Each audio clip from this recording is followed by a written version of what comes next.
한국은행 금융통화위원회 올해 마지막 기준금리 결정이 내일 열립니다. 시장은 사실상 동결로 받아들이고 있는데요. 최근 고환율 장세 등으로 금리 인하 기대감이 낮아지면서 채권 시장에도 자금이 마르고 있는 상황입니다. 현재 시장 흐름을 깊이 있게 살펴보도록 하겠습니다. 피나클 경제연구소 장재철 대표님과 함께합니다. 안녕하십니까? 네, 안녕하세요. 네, 내일 올해 마지막 금융통화위원회가 열립니다. 시장은 금리 동결을 예상하고 있는데 어떻게 보실까요? 네, 동결로 동결할 것 보실까요? 같습니다. 네네. 예, 지금 설명하신 대로 외환시장에서 환율의 변동성, 특히 원화가 약세가 되는 부분이 좀 과도하다고 느끼고 있고요.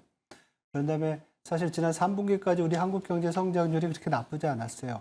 전년 동기 대비로 3분기 성장률이 1.7%, 그리고 2분기 대비는 0.6이었는데 상당히 높았죠. 그리고 소비자 물가도 2.4%, 2%대 중반으로 한국은행이 목표로 하고는 2%를 상회하고 있습니다. 그래서 양호한 성장과 인플레이션 압력이 좀 높은 상황, 이런 상황에서 추가 금리를 인하하게 되면 원화의 어떤 약세뿐만 아니라 또 부동산 가격에 대한 우려도 크잖아요. 그래서 네. 지난번 10.15 부동산 대책의 효과가 좀 나타나는 걸 기다려야 한다는 입장에서 좀 동결로 가지 않을까 이렇게 전망하고 있습니다. 네, 3분기 GDP 예상치도 웃돌았고 또 인플레이션도 2.4% 정도 상승을 하면서 금리 동결을 해야 한다는 입장이 계속 이어지고 있습니다. 또 집값과 고환율도 이어지고 있으니까요. 그렇죠.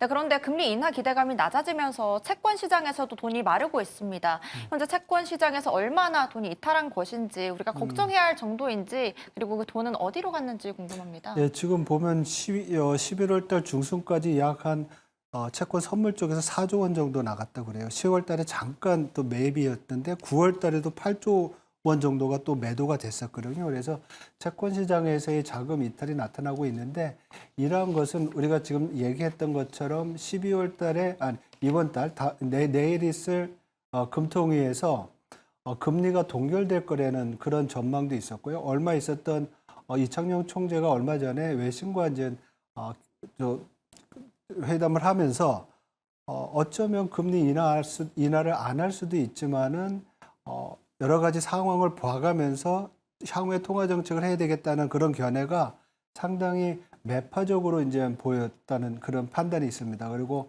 거기에 더해서 더 중요한 것은 내년도 우리 정부가 예산안을 짜면서 내년도에 약 100조 원 이상의 국채 발행을 예고를 했습니다. 그래서 채권 시장에서 국채 시장에서 국채가 늘어나게 되면 국채 가격이 떨어지는데 국채 가격이 떨어지면 금리가 올라가게 돼 있어요. 그래서 금리가 올라가면 여러 가지로 이제 가격도 떨어지고 경기도 부담이 될 수 있는 여러 가지 요인들이 있으니까 이러한 것들이 채권 시장에서의 자금 유출을 가져온 거고요. 여기에는 이러한 요인들뿐만 아니라 최근에 우리 주식시장이 좋았잖아요. 그렇죠? 그러니까 주식시장으로의 자금 이동, 그리고 또 이렇게 채권시장에서의 가격 하락이 예상이 될 경우에는 자금을 좀 빼놨다가 단기자금 시장에 약간 파킹해 놓는 그런 경향이 있거든요.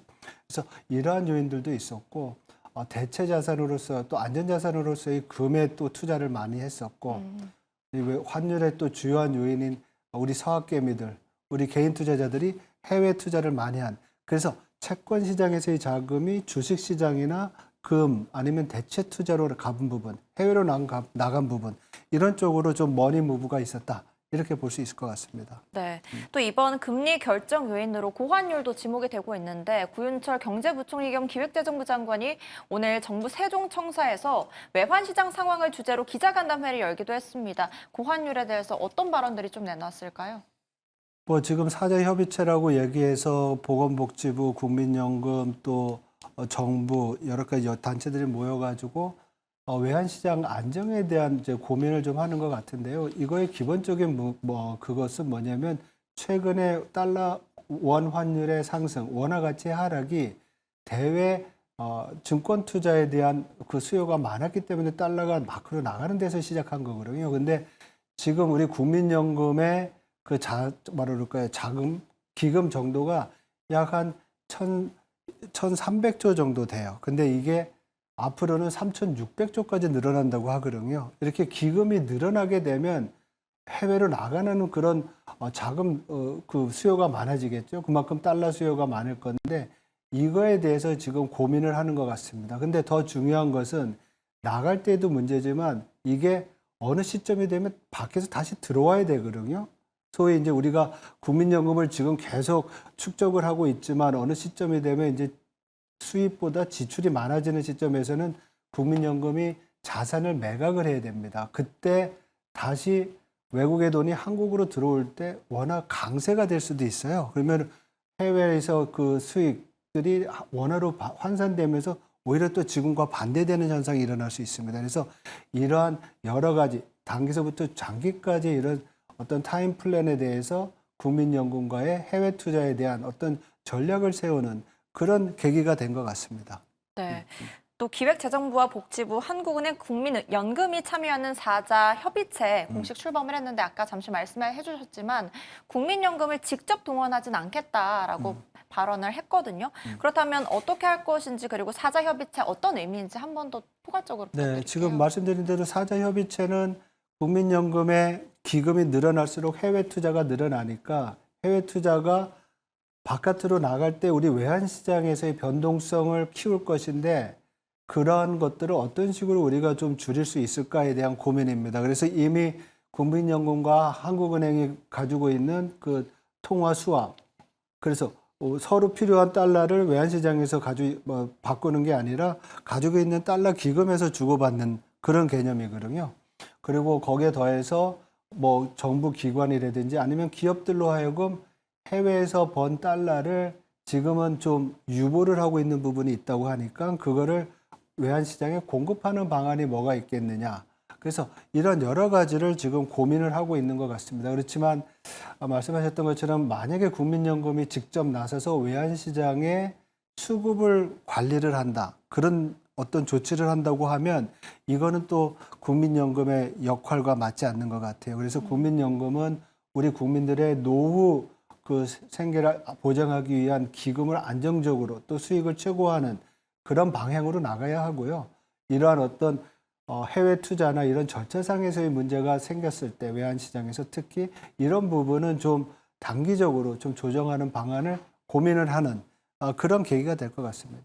네, 환율이 안정되길 바라봅니다. 또 이번 금통위에서는 금리보다 이창용 총재 발언을 더 중요하게 시장은 바라보고 있는데 시장이 어떤 전망을 좀 줄 것인지 어떻게 보세요? 아무래도 금리 동결에 대한 그 전망은 뭐 지금 다 우리가 얘기를 했고요. 동결할 것 같은데 문제는 이런 동결 기조가 생각보다 좀 길어지지 않을까 이렇게 생각을 합니다. 지금 시장에서는 추후적으로 한 번 더 금리를 내릴 거로 예상을 하고 있지만 그 시점을 뭐 해외 IB 같은 경우는 내년 1, 4분기로 보고 있어요. 그렇지만 지금 우리가 달러 원 환율이 높은 수준을 유지하는 것이 구조적인 요인이라고 보고 있거든요. 그렇다고 보면 달러 원 환율이 빠르게 안정될 것 같지는 않아요. 그리고 우리 부동산 문제도 좀 시간을 가지고 봐야 된다는 점에서 금리를 동결을 하고 아마도 그 향후의 금리 결정에 대해서는 데이터를 좀 보면서 하겠다. 이런 유보적인 어떤 견해를 피력하지 않을까 이렇게 예상을 합니다. 네, 오늘 여기까지 듣도록 하겠습니다. 내일 열릴 올해 마지막 한국은행 금융통화위원회를 앞두고 내용을 한번 살펴봤습니다. 오늘 말씀 감사합니다. 고맙습니다.